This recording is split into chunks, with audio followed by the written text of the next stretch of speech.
안녕하세요. 불편한 역사 시간입니다. 지난 시간에 토처교육에 대해서 얘기를 했는데 이번 시간부터는 분위기를 좀 많이 바꿔볼까 합니다. 그리고 어떻게 보면 지금까지 일본에 대한 얘기를 해왔던 이유는 오늘 시간에 얘기를 하기 위해서 깔아놓는 전 단계였다고 봐도 될 겁니다. 바로 우리 역사에서 상당히 중요한 문제 중에 하나로 여겨져 온 식민사학에 관한 겁니다. 식민사학이라는 게 우리 사회에서 청산되어야 될 대상으로 여겨져 지는 꽤 오래됐어요. 그렇지만 지금 식민사학 청산됐다고 자신있게 말하는 사람 봤습니까? 물론 청산됐다는 사람도 있죠. 그런데 사실을 알고 보면 그렇게 청산됐다고 주장하는 사람들을 의심해 봐야 됩니다. 뒤집어 말하면 아직까지도 청산되지 않은 게 식민사학이라는 얘기죠. 그러면 중요한 핵심은 왜 식민사학이 청산되지 않았느냐 하는 걸 겁니다. 제가 이 방송을 언제까지 할 수 있을지는 불투명하지만 일단 하는 데까지 해본다는 차원에서 진행해 보도록 하겠습니다. 식민사학을 청산하려면 사실 이게 보기보다 간단하지는 않아요. 먼저 어디서부터 어디까지가 식민사학이냐 이걸 따지는 것부터 굉장히 민감하거든요. 물론 민감하다고 해서 따질 수 없는 문제는 아닙니다. 그만큼 전문가라는 사람들이 나서서 정교하게 따지면 따질 수 있어요. 하지만 이 방송은 말할 것도 없고 이전에 식민사학에 관심을 가져왔던 분들한테 한번 여쭤보고 싶습니다. 이런 거 따진 거 본 적 있으세요? 제가 자신있게 말할 수 있는데 아마 제대로 따지는 걸 본 적이 거의 없을 겁니다. 그럼 왜 안 따졌느냐? 사실 그 배경이 식민사학을 청산 못한 점과 직결되어 있다고 할 수 있을 겁니다. 사실 결론부터 얘기하자면 지금 상황이 지속되는 한 식민사학은 청산될 수가 없다고 잘라 말해도 될 정도예요. 지난 시간에 얘기했듯이 서울대 사학과가 시작할 때부터 조선사 편수에서 활동했던 사람이 초대 교수로 자리 잡았어요. 그리고 세월이 지나면서 그 사람이 원로 교수가 됐고요. 그런데 이런 사람이 지 혼자만 식민사학의 논리를 비워하고 있을 것 같습니까? 그거 들통나는 순간 대한민국에서 자기가 설 자리가 없다는 거 뻔하잖아요. 그렇게 안 되게 하려면 자기 행각을 알고 떠들 수 있는 사람은 멸종시켜버려야죠. 속도 모르고 그게 쉽겠느냐고 생각하는 우리가 많은 것 같은데 방법은 의외로 간단해요. 대한민국 초창기 역사학계 주력이 된 작자들은 어쩔 수 없이 일제에게 추종하는 자들에게 교육받은 인사들이죠. 겉으로 민족주의자들인 것처럼 위장해도 배움받아 어디 안 가거든요. 그러니 이런 사람들이 성장해서 장악한 역사학계는 자연스럽게 이들 손아귀에 들어가게 됩니다. 그리고 이 단계에서 역사학계는 사실상 골장 다 본 거예요. 이 다음부터는 지가 키워내는 족속들은 알아서 다 감염시켜버리죠. 물론 감염 안 되는 사람이 제법 있었을 겁니다. 그렇지만 그런 사람들이 대한민국 최고 사학과에 나와서 활동할 수 있었을까요? 학생들의 생살권을 쥐고 있는 교수가 자기 손에 들 일을 용납하려 할 리가 없죠. 이쯤에서 아는 척하기 좋아하는 부류들은 역사학계 안에서 식민사학 비판하는 사람 많더라라고 할 겁니다. 물론 이 자체는 틀리는 말이 아닙니다. 하지만 내막을 제대로 알고 들여다보면 사정이 다릅니다. 여기서부터는 역사학계라는 말 자체가 어폐가 되니까요. 좀 더 구체적으로 말하자면 역사학계 안에서 식민사학을 비판하는 사람들은 근현대사 쪽에 집중되어 있습니다. 그런데 왜 처음에는 역사학계라고 했느냐? 21세기 들어오기 전까지는 근현대사, 특히 현대사를 역사학 분야로 쳐주지 않는 경향이 강했거든요. 적어도 현대사는 거의 역사학으로 인정하지 않는 분위기가 강했고 근대사는 이보다 훨씬 낫지만 다른 시대에 비해서 역사학계에서 시민권 가진 시기가 상대적으로 짧습니다.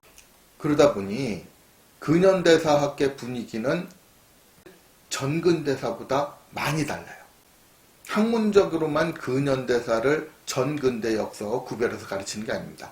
사실 우리나라의 경우에는 역사학계 분위기가 그만큼 많이 달라요. 왜 그러느냐?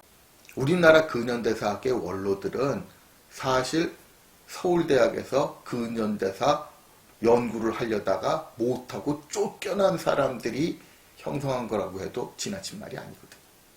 이건 제가 근현대사 원로교수 한 분한테 직접 들은 얘기인데 자기가 학부 때 옛날에는 대학생 때 학부에서도 논문을 쓰고 졸업했어요.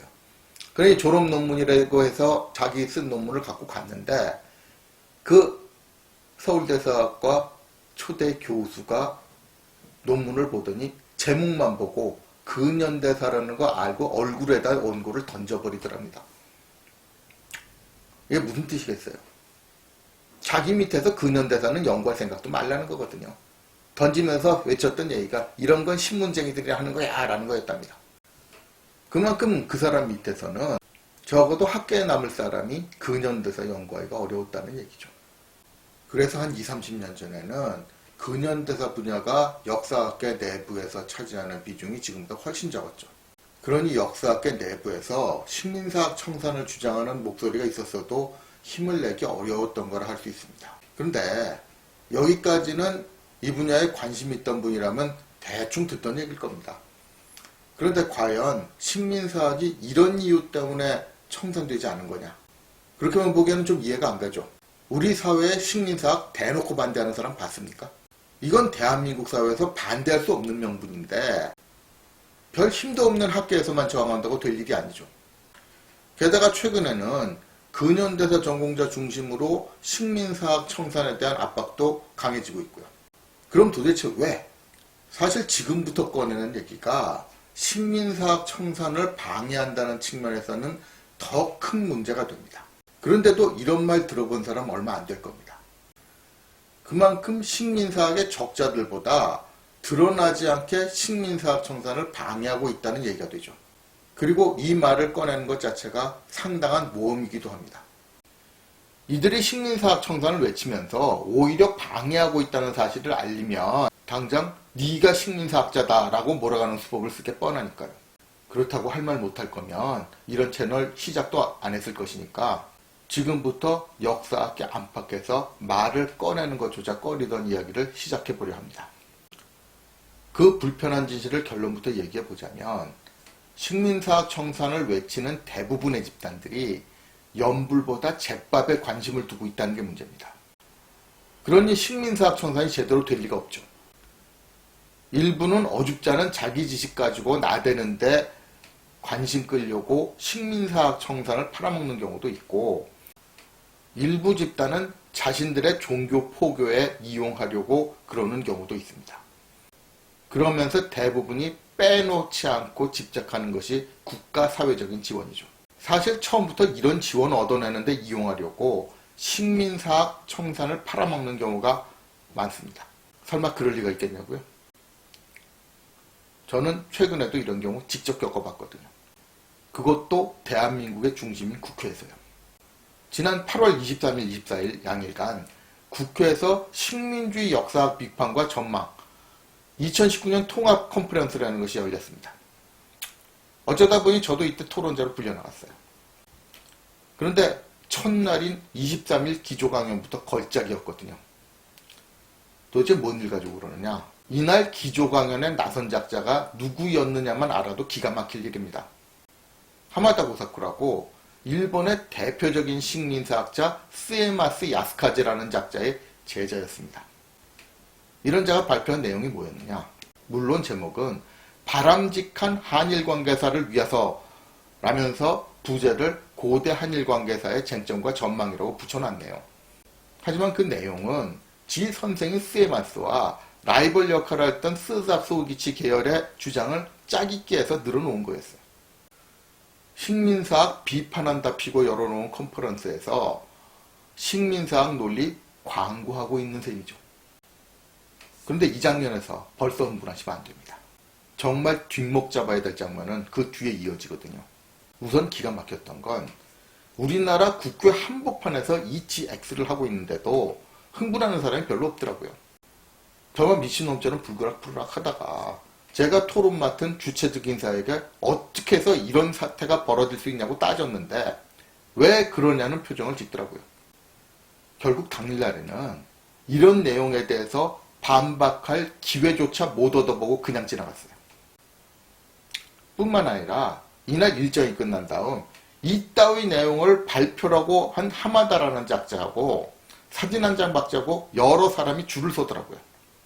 저보고도 그 대열에 동참하라고 했으니 그날 분위기에 대해서는 더 말할 필요가 없을 겁니다. 다음날 제가 토론할 차례 발언권 얻어서는 토론자에 대해서는 준비한 것만 하고 나머지는 이 사태 규탄하는데 시간 다 썼어요. 혹시 국회 방송에 그날 제가 미쳐 날뛰는 장면 찍혀 있을지 모르니 관심 있는 분들은 한번 찾아보시고요. 그런데 이래도 소용이 없었다. 나중에 들은 주최 측의 변명은 더 기가 막힌 거였으니까. 굳이 식민사학자 따라지 불러 그들의 주장을 홍보해준 이유가 이들의 주장을 일단 소개해놓고 비판을 유도하자는 거였잖아요. 더 기가 막힐 일은 이렇게 되지도 않는 변명을 비호하는 작자들 투성이었다는 겁니다. 사실 주최 측이 이 컨퍼런스에 동원한 작자들을 보면 이날은 말할 것도 없고 이전에 주로 초청하던 인사 태반이 일본 유학 갔다 와서 거의 친일파 수준의 행각벌이던 인사들이었거든요. 주류 학계에 몸담고 있는 바로 그 작자들 말입니다. 물론 일본 유학 갔다 오지 않아도 알아서 이런 대열에 동참한 서영교 교수 같은 자들도 있었고요. 그러니 이런 변명 비호하는 작자들 투성일 수밖에 없었겠죠. 하지만 아무리 이런 패거리에 동원해서 입 틀어막는 데 자신이 있어도 그렇지 도대체 반세기 넘게 일본 쪽에서 홍보하고 다닌 내용을 뭐하러 우리나라에서 반론도 못하게 해놓은 기조강연으로 또 알려야 하느냐고요. 그리고 설사 비판을 유도하려고 그랬다면 이후에는 이런 주장에 반론할 사람들에게 더 많은 기회를 줘야 되는 거 아닙니까? 저도 이런 변명 믿은 건 아니지만 혹시 몰라 두어 달 기다려봤어요. 하지만 반론 기회 주는 건 고사하고 당연히 줘야 할 기회조차 빼앗아 버리더라고요. 어떻게 그랬느냐에 대해서는 다음 시간에 좀 더 자세히 다루겠습니다만 그러면 이들의 변명은 변명을 위한 변명 이상도 이하도 아니었다는 점 증명되는 것 같은데요. 이렇게 보면 이들이 식민사학 비판을 내세우는 목적도 뻔히 보이는 거 아닌가요? 특히 식민사학 따라지를 귀빈대우하면서 초청하고 기조강연시킨 이유를 주목해 볼 필요가 있을 겁니다. 사실 역사학계에 30년 가까이 몸담고 있으면서 한두 번 본 꼬라지가 아니거든요. 사실 이 배경 알고 나면 왜 하필 식민사학 따라지를 불러들였는지 이해가 되죠. 바로 그런 작자니까 일본에서 행사할 수 있는 거고 일본 쪽 실세와 커넥션 만들려면 선택의 여지가 없는 겁니다. 그래서 이런 작자가 무슨 주장을 하건 이런 대우해 주는 거죠. 이렇게 보여드리면 이들이 무슨 그림 그리는지 보이십니까? 자체로는 뭐라 할 수 없는 명분 내세워서 지원을 받은 다음 그 자금 가지고 일본 같은 외국의 실세와 안면뜰 기회 만드는 겁니다. 결국 우리나라에 피 같은 자금 지원받아가지고 지들끼리 커넥션 만들어 사리사욕 채우는 데 쓴다는 얘기죠. 이들을 도와주는 국회의원 같은 정치인들은 실제로 그 현장에서 무슨 일이 벌어지는지에 대해서는 별로 관심도 없는 것 같더라고요. 무슨 의원이 지원했다고 플래카드에는 열심히 써놨는데 솔직히 저 그 의원들 얼굴도 못 봤어요. 이게 무슨 뜻이겠습니까? 그저 나중에 지들이 식민사학 청산하는데 한몫했다고 생생내고 말자는 얘기잖아요. 현장에 와보지도 않았으면서. 나중에 알려준다고 해도 뭐 관심 있게 듣지도 않겠죠. 이런 식으로 반세기 넘게 우리 백성들 등쳐먹어 온 겁니다. 이 점은 주류 학계건 이른바 제야건 별로 다를 게 없어요. 이러니 백날 식민사학 청산을 외쳐봐야 될 리가 없는 거죠. 앞으로도 달라질 게 없고요. 그리고 당장 코앞에 다가온 다른 컨퍼런스에서도 이 꼴은 반복될 겁니다. 다음 시간은 그 컨퍼런스가 열리기 직전 시간을 잡아서 어떤 내용으로 사기칠지 공개하기로 하겠습니다. 미리 예고한다고 해도 그쪽에서는 개의치 않을 겁니다.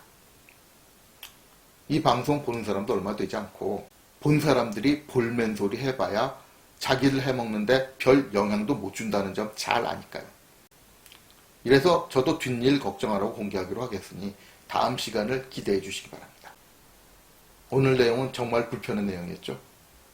이상 불편한 약소였습니다.